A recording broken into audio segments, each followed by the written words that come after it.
স্নেহা তার বাবা মাকে এই সময় দেখে খুশি হয়ে ওঠে। পরক্ষণেই তার আব্বুর দিকে তাকিয়ে মনটা বিষিয়ে ওঠে। সাথে সাথে আবার তার আম্মুর মুখ পানে তাকায়। মনটা নিমিষেই খারাপ হয়ে ওঠে। মনে মনে ভাবতে থাকে, আম্মুর মুখের দিকে তাকিয়েও তো আব্বু এইরকম একটা ভুল থেকে নিজেকে বিরত রাখতে পারত। ভাবতে ভাবতে স্নেহার চোখ দিয়ে ঝরঝর করে পানি পড়ছে। ফাহমিদা খান স্নেহার চোখে পানি দেখে স্নেহাকে হালকা ধাক্কা দিয়ে বললেন, কিরে, কাঁদছিস কেন? স্নেহা চোখের পানি মুছে হেসে বলে, কই কাঁদছি, চোখে হয়তো কিছু পড়েছে। মিথ্যে বলছিস কেন? স্নেহা হেসে বলে, কই মিথ্যে বলছি, তুমিও না। এই বলে স্নেহা আবারও মুখে হাসি ফুটিয়ে চলে গেল তার বাবা মায়ের দিকে। ফাহমিদা খান স্পষ্ট দেখতে পেলেন স্নেহা কাঁদল, তবুও মিথ্যে কেন বলল। স্নেহা তার বাবা আম্মুর সাথে টুকটাক কথা বলে উপরে চলে গেল মেরাবকে বলতে। স্নেহার রুমে এসে বিছানার এক কোণে বসল। মেরাব ফোন রেখে বলে ওঠে, কি হয়েছে? কিছু না। স্নেহা মিনিট দুই চুপ থেকে বলে ওঠে, আব্বু আম্মু এসেছে। ভালোই তো, যাও কথা বলো। ভালো লাগছে না। কেন? স্নেহা ফ্লোরের দিকে তাকিয়ে লম্বা শ্বাস ছেড়ে বলে ওঠে, আব্বুর দিকে তাকালে রাগ হয়, আর আম্মুর দিকে তাকালে বুক ফেটে চিৎকার আসে। ইচ্ছে করে না কারোর সামনে যেতে। মেরাব স্নেহার পেছনে এসে বলে, তুমি ওনাদের সামনে না গেলে ওনারা কি ভাববে বলো? তুমি না হয় জেনে এমন করছো, আর ফুপ্পি যদি জানে তাহলে কি হবে? আর তোমাকে একটা কথা বলার আছে। স্নেহা তৎক্ষণাৎ পেছনে ফিরে তাকিয়ে বলে, কি কথা? মেরাব একবার দরজার দিকে তাকিয়ে দেখে আবার স্নেহার দিকে বলে, কালকে রাতে ওনাদের অন্য জায়গায় সরানোর জন্য একবারের জন্যেও মনে হলো না যে উনি তোমার বাবার ওয়াইফ। স্নেহা কপালে ভাঁজ ফেলে বলল, এখন আবার কি বলছেন? মেরাব ভাবুক গলায় বলল, আমাদের মনে হচ্ছে কিছু একটা ভুল হচ্ছে। আমাদের আরও অনেক কিছু জানতে হবে। হতেও পারে উনি তোমার বাবার বিয়ে করা বউ নয়। হয়তো অন্য কোনো রহস্য আছে এখানে। স্নেহা জিজ্ঞাসু কণ্ঠে বলে, কালকে ওনাদের থেকে কিছু জানতে পারেননি? না, কোনো কথাই বের করতে পারেনি দুজনের থেকে। তবে ওই মহিলাটা বারবার বলছিল তাকে ছেড়ে দিতে, তাকে হসপিটালে যেতে হবে, তাকে নাকি খুন দরকার। আজ যদি যেতে পারতাম তাহলে না হয় কিছু জানতে পারতাম, কিন্তু আজ তো বেরও হতে পারবো না। মেরাব স্নেহার সাথে কথা বলছিল। ঠিক সেই সময়ই দুজনেরই ডাক পড়ে যায়। সাইদা তখন মেরাবকে ডাকতে ডাকতে রুমে ঢুকল। স্নেহা উঠে দাঁড়িয়ে সাইদাকে জড়িয়ে ধরে বলল, আপু কেমন আছো? ভালো। তুই কেমন আছিস? ভালো, বসো এখানে। সাইদা মেরাবের পাশে বসে বলল, ভাইয়া আসতে চেয়েছিলাম সেই সকালে, কিন্তু পারলাম না। এখন কেমন বোধ করছো? মেরাব মুখ বেঁকিয়ে বলল, ভালো। আর অসুস্থ ভাইয়াকে দেখতে এসেছিস, খালি হাতে এসেছিস কেন? সাইদা দোপাটি দাঁত বের করে বলল, কই খালি হাত? এই যে দেখো, হাতে চুড়ি পরে এসেছি। তিনজনে খিলখিলিয়ে হেসে উঠল। মেরাব বলল, তোর জামাই কই? আসেনি? কাজে গিয়েছে। ও কালকে আসবে। ওহ, কথার মাঝে মেরাব সাইদাকে বলল, তোর ভাইয়ের কোনো খবর পেয়েছিস? ভাইয়া? ভালো কথা মনে করালি। ওকে ফোনে পাচ্ছি না। ভেবেছি বাবাকে বলবো আজই। বাবা না হয় সেখানে লোক পাঠাবে। স্নেহা বলল, তুমি ঠিক বলেছ আপু। এই বাড়িতে এসে থেকে ভাইয়াকে একটি বারের জন্যেও দেখলাম না। কেউই তাকে ফোনে পাচ্ছে না। বেশ চিন্তা ধরিয়ে দিল সবাইকে। মেরাব স্নেহার দিকে তাকিয়ে বলল, তোমার চিন্তা হয় নাকি? স্নেহা স্বাভাবিকভাবেই বলে উঠল, হয়তো। সাইদা বলল, ভাইয়া নিচে যাবেন না নাকি? চল। মেরাব উঠে দাঁড়ালো। সাইদা বলল, ভাইয়া, আমি কিন্তু খালি হাতে আসিনি, তোমার জন্য কিছু নিয়ে এসেছি। মেরাব হেসে সাইদার কাঁধে হাত রেখে বলল, আরে গাধা, এমনি মজা করেছি। দুজনে কথা বলতে বলতে চলে গেল। স্নেহাও একটু পরে বের হলো। আফনান মির্জা আর নাফিসা বেগম রাত ৯টার দিকে বাড়িতে চলে গেলেন। মারুফুল খান থাকতে বলেছিলেন অনেকবার, কিন্তু ওনারা রইলেন না। মেরাব রাতের খাবার খেয়ে আগে রুমে চলে এলো। স্নেহা নিচে কিছু কাজ করছিল। সাইদাও ওখানেই বসেছিল। সাইদার মা বাড়িতে নেই। সাইদার মামার অসুস্থতার কথা শুনে তিনি ওখানেই রয়েছেন কয়েকদিন ধরে। আরও কিছুদিন পরে আসবেন। আরিফুল খান আর মারুফুল খান সাদাফের কোনো খোঁজ না পেয়ে গ্রামের বাড়ির আশেপাশের কিছু আত্মীয়দের ফোন করলেন। তারা বলল, সাদাফ নাকি ওখানেই আছে। তারা এইটুকু শুনে নিশ্চিন্ত হলেন সাদাফ ঠিকই আছে। মেরাব আসিফকে কল দিল ওই মহিলা আর তার মেয়ের কথা শুনতে। আসিফ কল ধরেই বলল, কিরে, কি মনে করে কল দিলি? ভালোই তো, সারাদিনে মনে করলি না। তুইও তো মনে করে ফোন করিসনি। দেখলাম তুই আমাকে কখন মনে করিস। যদি এখন কল না দিতাম তাহলে? আমিই দিতাম। এসব প্রেমাত্মক কথা রাখ, কাজের কথায় আয়। ওদের থেকে কোনো কথা বের করতে পেরেছিলি? না। তোর 2 নাম্বার শাশুড়ি বলেছে তুই আসলে তোকে বলবে। তোকে বলেনি? না। এখন তো আমিও বাড়ি থেকে বের হতে পারবো না। বের হলেও অনেক রাত হবে। কি তুই আসবি? ভাই, তুই আজকে আসিস না, কালকেই বের হোস। কেন ভাই? ভুলে যাস না তুই অসুস্থ। ব্যথা খুব একটা না পেলেও হাতে পেয়েছিস। কালকে রাতে ঘুমাসনি, আজ রাতে ঘুমা, কিচ্ছু হবে না। তুই গাড়ি নিয়ে আয়। পারবো না ভাই, তুই আজ রেস্ট নে, কালকে যাব তোকে নিয়ে। আজকের দিনটা একটু শুয়ে থাক, ভাবি না হয় তোর সেবা করুক। মেরাব দাঁত চেপে বলল, তুই আসবি না তাই তো? পরক্ষণেই মেরাব বুঝতে পারে আজ বাড়ির বাইরে যাওয়াটা মোটেও ঠিক হবে না। তাই বলল, ঠিক আছে, আজকে যাব না, কালকেই যাব। মেরাব ফোন কেটে দিয়ে বসে রইল। স্নেহা রুমে ঢুকে মেরাবকে বলল, আপনি কি কালকে কলেজে যাবেন? হঠাৎ এই প্রশ্ন? যদি কালকে কলেজে যান তাহলে পড়তে বসবো, যদি না যাই তাহলে শুয়ে পড়ব। কিসের শুয়ে পড়া? পড়তে বসো। কথা সেটা না, কথা হলো কালকে কলেজে যাবেন কি যাবেন না? যাব।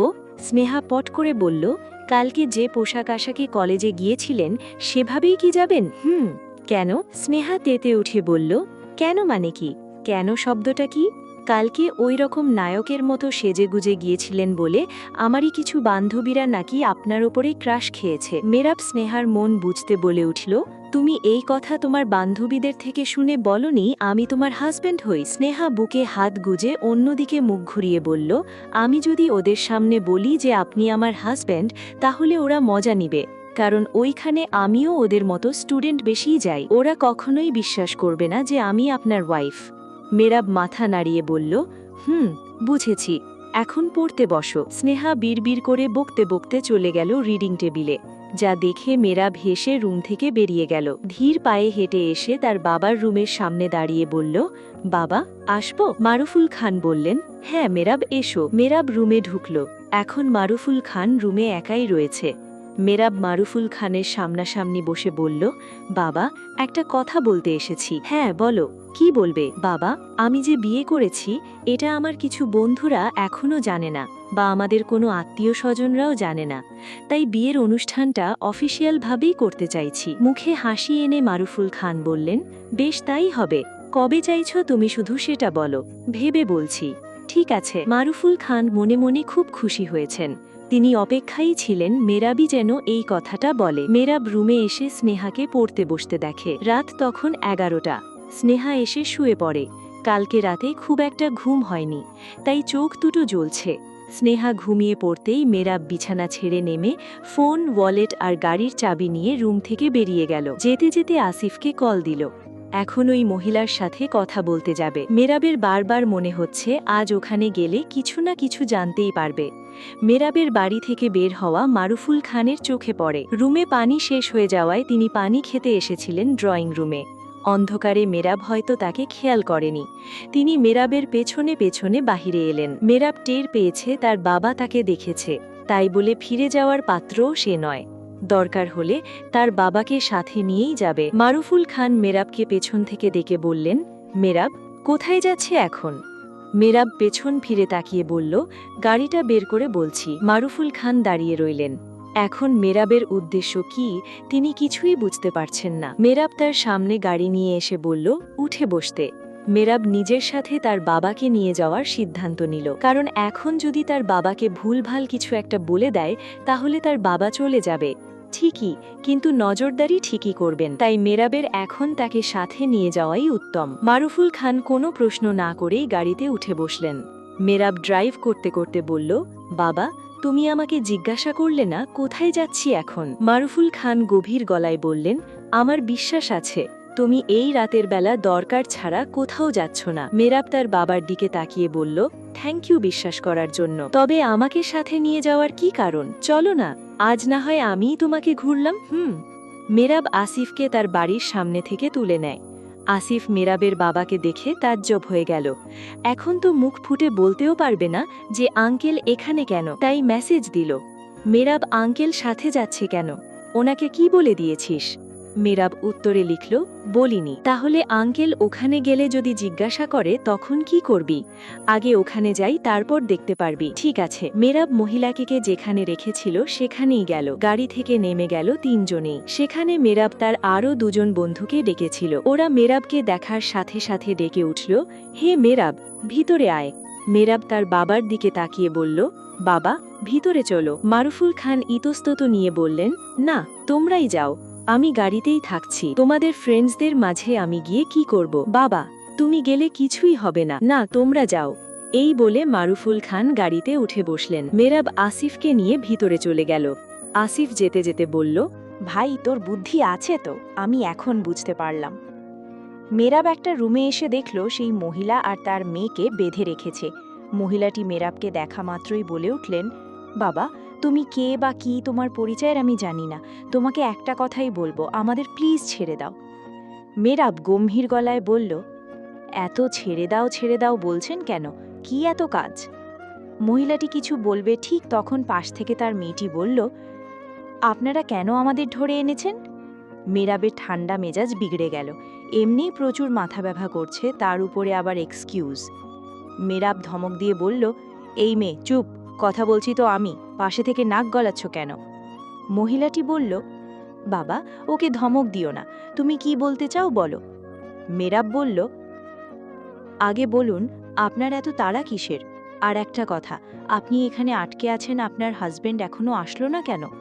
এই বলে আসিফকে বলল, এই আসিফ, ওনার বাড়ির কাউকে খবর দিসনি? উনি তো বাড়ির কারো নাম্বারই দেয়নি, কাকে কল দিব? সকাল থেকে হাজারবার বলেছি যে নাম্বার দিন, শুধু বলছে তার হাজবেন্ড কথা বলতে পারবে না। ঠিক তখন মেরাবের ফোনে স্নেহা কল দেয়। মেরাব আসিফকে বলল, কোনো সাউন্ড করে না যেন। ঠিক আছে। মেরাব কল রিসিভ করে একটু সাইডে যায়। স্নেহা ওপাশে থেকে ঘুম জড়ানো গলায় বলল, কই আপনি? এই রাতের বেলা কোথায় গিয়েছেন? তুমি ঘুমাও, আমি একটু পরে আসছি। না, আপনি এখনই আসুন। আর কোথায় আছেন বলুন, ড্রয়িং রুমে না ছাদে? আমি আসছি। আমি বাবার সাথে কথা বলছি, একটু পরে আসছি। ঠিক আছে, তাড়াতাড়ি আসবেন। ঘুমাও তুমি, দেরি হলে কিন্তু খবর আছে। ঠিক আছে, যা করার করো, রাখছি। মেরাব কল কেটে দিয়ে আবারও ওদের সামনে আসে। মহিলাটিকে তাড়া দিয়ে বলল, আমার হাতে বেশি সময় নেই, তাই অযথা কথা ঘোরাবেন না। যা বলছি তাড়াতাড়ি উত্তর দিন। আফনান মির্জার সাথে আপনাদের কি সম্পর্ক? মহিলাটা আর তার মেয়ে দুজনেই দুজনার মুখ চাওয়াচাওয়ি করল। মহিলাটা অবাক হয়ে বলল, তুমি ওনাকে চেনো? হ্যাঁ, চিনি। এখন বলুন, ওনার সাথে কি সম্পর্ক আপনার? কেন উনি আপনার বাড়িতে যায়? মহিলা কি চুপ করে রইলেন। মেরাব রুমের দরজা লাগিয়ে দিয়ে চুপটি করে দাঁড়িয়ে রইল। স্নেহা ঘুমিয়ে আছে। মেরাব স্নেহার সাথে দুষ্টামি করতে স্নেহার নাম্বারে কল দিল। স্নেহা ঘুমের ঘোরে কলটা রিসিভ করে কানে নিয়ে বলল, হ্যালো, কে? মেরাব পাশে থেকে বলল, আমি মেরাব। হ্যাঁ বলুন, কোথায় আপনি? আসবেন না নাকি? না, সকালে আসব। কেন? কিসের জন্য আসব বলো? বিয়ে করেছি, বউই কাছে আসে না। স্নেহা ঘুম জড়ানো গলায় বলল, আপনার বউ তাহলে পচা। তাহলে বউকে কি করা যায় এখন? কি আর করবেন, তুলে আছাড় মারবেন। মেরাব হেসে ফোন কেটে দিয়ে বিছানায় এসে শুয়ে পড়ে। স্নেহার দিকে তাকিয়ে মুচকি হেসে ফোনটা নিয়ে স্নেহাকে জড়িয়ে ধরে ঘুমায়। ঠিক তখন স্নেহা ধরপড়িয়ে উঠে বসে। আশফাস করতে করতে বলল, কে কে আপনি? মেরাব উঠে বলল, আমি। স্নেহা মেরাবের কণ্ঠ শুনে বলল, ও আপনি? আপনি না মনে হলো একটু আগে বললেন আসবেন না, তাহলে আবার এখানে? আমি তো কিছুই বুঝতে পারছি না। মেরাব স্নেহার মাথায় হালকা চাপড় মেরে বলল, কি যাতা বলছো? আমি কখন বললাম যে আসবো না? ঘুমের ঘোরে তোমার তাল ঠিক নেই। স্নেহা আর কিছু বলল না, শুয়ে পড়তে পড়তে বলল, ঠিকই বলেছেন, তাল ঠিক নেই। আসলে 2টা রাত ধরে ভালো করে ঘুম হচ্ছে না, তাই এখন খুব ঘুম পাচ্ছে। মেরাব স্নেহার ফোনটা নিয়ে এখনকার কলটা রিমুভ করে দিল। সকালে উঠে স্নেহাকে বোকা বানাবেই। মেরাব ফোন রেখে স্নেহাকে নিজের দিকে এনে জড়িয়ে ধরে ঘুমালো। সকাল 10টা। স্নেহার আগেই ঘুম ভেঙেছে মেরাবের। ঘুম ভাঙেনি। স্নেহা ড্রয়িং রুমে বসেছিল সাইদার সাথে। মৌ মারুফুল খানের সাথে কলেজে চলে গেছে। স্নেহা ইচ্ছে করেই গেল না। মেরাবের ঘুম ভাঙতেই ফোন হাতে নিয়ে দেখে সকাল 10:40। মেরাব চট করে উঠে বসে। আজ কলেজে যেতে চেয়েছিল আর ঘুমই ভাঙল এত দেরিতে। মেরাব ফোন রেখে বিছানা থেকে নেমে ওয়াশরুমে চলে যায়। ফ্রেশ হয়ে হাত মুখ মুছতে মুছতে বের হলো। স্নেহা তখন রুমে এসে বলল, আপনার ঘুম এতক্ষণে ভাঙল? আর কালকে বললেন কে কলেজে যাবেন? আমি না হয় ঘুম থেকে উঠতে পারিনি বলে যেতে পারলাম না। তুমি গেলে না কেন? বাবার সাথে চলে যেতে। স্নেহা বলল, আপনি অসুস্থ আর আপনাকে রেখে যাব কি করে? এর থেকে আপনি যেদিন যাবেন আমিও সেদিন যাব। আমার জন্য তুমি কেন নিজের পড়াশোনায় স্যাক্রিফাইস করবে? ভালো স্টুডেন্ট তো তুমি। স্নেহা ঠোঁট বেঁকিয়ে বলল, যাক, আপনার মুখ থেকে অন্তত একটা ভালো কথা বেরোলো। মেরাব রেগে গিয়ে বলল, কেন, আমি কি ভালো কথা বলি না? না, তুমিও নিজেও বলো না। স্নেহা এগিয়ে আসতে আসতে বলল, কি বললেন? আমি ভালো কথা বলি না? না, ভুলভাল কথা বলো। কি ভুলভাল বলেছি? ওয়েট, শোনাচ্ছি। কি শোনাবেন দেখি? মেরাব নিজের ফোন এনে স্নেহার রাতের বলা কথাগুলো রেকর্ডটা শোনালো। স্নেহা চোখ বড় বড় করে তাকিয়ে বলল, আমি আমাকে আছাড় মারতে বলিনি। তাহলে কে বলেছে? স্নেহা রিনিয়ে রিনিয়ে বলল, আমিই বলেছি। আসলে ঘুমের ঘোরে আমার তাল ঠিক ছিল না। তাল ঠিক ছিল না বলে বেঁচে গেলে, না হলে সত্যিই আছাড় মারতাম। স্নেহা ড্যাব ড্যাব করে তাকিয়ে রইল। মেরাব রুম থেকে বেরিয়ে যেতে যেতে বলল, খিদে পেয়েছে, চলো। চলুন। দুপুরের দিকে মেরাব স্নেহাকে ডাকে কিছু গুরুত্বপূর্ণ কথা বলতে। কয়েকবার ডেকেছে কিন্তু সাড়া পায়নি, তাই নিজেই নিজে চলে আসে। স্নেহা ড্রয়িং রুমে সোফায় বসে টিভি দেখছিল। মেরাব এগিয়ে এসে স্নেহার থেকে রিমোটটা ছোঁ মেরে নিয়ে টিভি বন্ধ করে বলল, কখন থেকে ডাকছি তোমায়? কি বলবেন বলুন, আর রিমোট নিলেন কেন? আমার ইচ্ছে হয়েছে তাই নিয়েছি। দিন বলছি। দেব না। স্নেহা উঠে দাঁড়িয়ে রিমোট নিতে গেলে মেরাব নিজের হাত উপরে উঠালো। স্নেহা লাফিয়ে লাফিয়ে ধরতে নিয়েও ধরতে পারল না। স্নেহা যতই উঁচু হয়ে ধরতে চাইছে, মেরাব ততই নিজের হাত উপরে তুলছে। দুজনের ধস্তাধস্তিতে মেরাব স্নেহাকে নিয়ে সোফায় পড়ে যায়। মেরাব স্নেহার কোমরে হাত রেখে বলল, ইস, রেগে গেলে তোমায় যা লাগে, অসম্ভব সুন্দর লাগে। স্নেহা নিজের অবস্থান বুঝতেই লজ্জা পেয়ে নড়াচড়া শুরু করে দেয়। দুজনের এইরকম সুন্দর মুহূর্তে বাড়ির মেইন দরজা দিয়ে ঢুকলেন মারুফুল খান। তিনি ওদের দুজনকে দেখে না এগোতে পারছেন না পিছোতে পারছেন, তাই তিনি গলা খাকারি দিয়ে উঠলেন। সাথে সাথে স্নেহা মেরাবের বুকের ওপর থেকে সরে গেল। এমন একটা লজ্জাজনক পরিস্থিতির সম্মুখীন হবে আগে বুঝতেই পারেনি। স্নেহা এক প্রকার দৌড়েই সিঁড়ি বেয়ে উপরে চলে গেল। মেরাবও পকেটে হাত গুজে উপরে চলে গেল। সন্ধ্যের দিকে সবাই ড্রয়িং রুমে বসে আড্ডা দিচ্ছিল। স্নেহা আর মেরাব নিজেদের রুমে ছিল। কথা বলতে বলতে মারুফুল খান ঠিক করেন গ্রামের বাড়িতে যাবেন। কলেজও কয়েকদিন বন্ধ, আর এও ঠিক করেন গ্রামের বাড়ি থেকে ফিরে এসে মেরাবের বিয়ের গেট টুগেদারটা সেরে ফেলবেন। সবাই যাওয়ার জন্য রাজি। মূলত মারুফুল খানেরই আইডিয়া এটা। মেরাব আর স্নেহা যেন নিজেরা নিজেদের মতো করে থাকে, এই জন্যই তিনি সবাইকে নিয়ে গ্রামের বাড়িতে যাবেন। সকাল হতেই সবাই গ্রামে যাওয়ার জন্য রেডি হয়। মেরাব ঘুমিয়েই আছে। স্নেহা নিচে সবার কাজকর্ম দেখছে। একটা কথা তার মাথায় ঢুকছে না, সবাই যাচ্ছে কিন্তু ওদের দুজনকে কেউ যেতে বলল না কেন? ভাবতে ভাবতে সবাই যাওয়ার জন্য বেরোলো। স্নেহা ফাহিমাদা খানকে বলেই উঠল, মামনি, তোমরা গ্রামের বাড়িতে হুট করে যাচ্ছ কেন? ফাহিমাদা খান স্নেহার হাত ধরে বললেন, স্নেহা, আমরা গ্রামের বাড়িতে যাচ্ছি যাতে তুই আর মেরাব নিজেদের মতো করে কিছুটা সময় কাটাতে পারিস।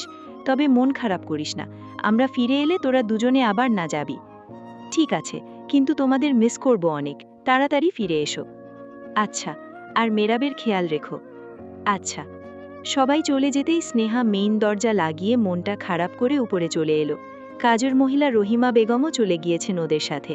উনি থাকলে না হয় একটু সময় কাটত, কিন্তু তাও তো নেই। স্নেহা রুমে এসে দেখল মেরাব উঠে গেছে, হয়তো ওয়াশরুমে। স্নেহা বিছানা গুছিয়ে ব্যালকনিতে চলে গেল। মেরাব ওয়াশরুম থেকে বেরিয়ে স্নেহাকে ব্যালকনিতে দেখে নিজেও ব্যালকনিতে চলে এলো। স্নেহা মেরাবকে দেখে বলল, নিচে চলুন না। মেরাব স্নেহার সাথে নিচে চলে এলো। মেরাব ডাইনিং টেবিলে এসে বসল। আশেপাশে কাউকে না দেখে বেশ আশ্চর্য বইকি। স্নেহাকে বলল, বাড়ির সবাই কোথায়? গ্রামে গিয়েছে। কেন? স্নেহা হাত কোচলাতে কোচলাতে বলল, মামনি বলছিল। কি বলছিল? আসলে ওনারা চাইছেন আমরা আমাদের মতো করে কিছুটা সময় কাটাই, তাই আমাদের রেখে চলে গিয়েছে। মেরাব কথাটা বুঝতে পেরে বলল, ও বুঝতে পেরেছি, খাও। স্নেহা লজ্জায় মাথা নত করে বসে পড়ল মেরাবের সামনাসামনি চেয়ারে। মেরাব খেতে খেতে স্নেহার দিকে তাকালো। বেচারি লজ্জা পেয়ে গিয়েছে। মেরাব ব্যাকা হেসে স্নেহার পায়ের উপরে নিজের পা রাখল। স্নেহা সাথে সাথে মাথা তুলে তাকালো, বেশ ঘাবড়েও গেল, আশফাস করতে থাকল। মেরাব নিজের পা স্নেহার পায়ের উপর থেকে সরালো না। স্নেহা আশফাস করতে করতে বলল, কি করছেন, পা সরান। মেরাব ব্যাকা হেসে বলল, একটু রাখি না। স্নেহা বলল, আমার অস্বস্তি হচ্ছে। হোক, সমস্যা কি, পরপুরুষ কি পা রেখেছে? আমিই তো। স্নেহা লজ্জায় মাথা নত করে খেতে শুরু করল। তাড়াতাড়ি খাওয়া শেষ করে উঠে চলে গেল কিচেনে। কিচেনে কিছু কাজ করে মেরাবের দিকে তাকিয়ে ওপরে চলে গেল। মেরাব যাওয়ার পানে তাকিয়ে নিজেই হেসে উঠল। মেয়েটাকে জব্দ করার একটা উপায় পেয়েছে বলা যায়। মেরাব খাওয়া শেষ করে ওপরে চলে এলো। স্নেহা বিছানায় বসে মোবাইল স্ক্রোল করছিল। মেরাব স্নেহার সামনে গিয়ে বলল, বাড়ির সবাই কি গিয়েছে? হুম। রহিমা আন্টিও চলে গিয়েছে? হুম। কেন, কিছু দরকার নাকি? দরকার। কি দরকার বলুন, আমি করে দিচ্ছি। মেরাব বিছানায় উঠে শুয়ে পড়তে পড়তে বলল, এখন কোনো দরকার নেই, সময় হলে জানিয়ে দেব। এই বলে মেরাব মোবাইল বের করে স্ক্রোল করতে শুরু করল। স্নেহা থেকে থেকে মেরাবের দিকে তাকাচ্ছিল। মেরাবও আর চোখে সেটা লক্ষ্য করল। এর কিছুক্ষণ পরে স্নেহা বলে উঠল, দুপুরে কি খাবেন? তুমি রান্না করবে নাকি? না। তাহলে জিজ্ঞাসা করলেন কেন? জানতে চেয়েছিলাম যে কি খাবেন। রান্না তো পারো না, তাহলে জিজ্ঞাসা করে কি লাভ? আমি ফুড অর্ডার করে নেব।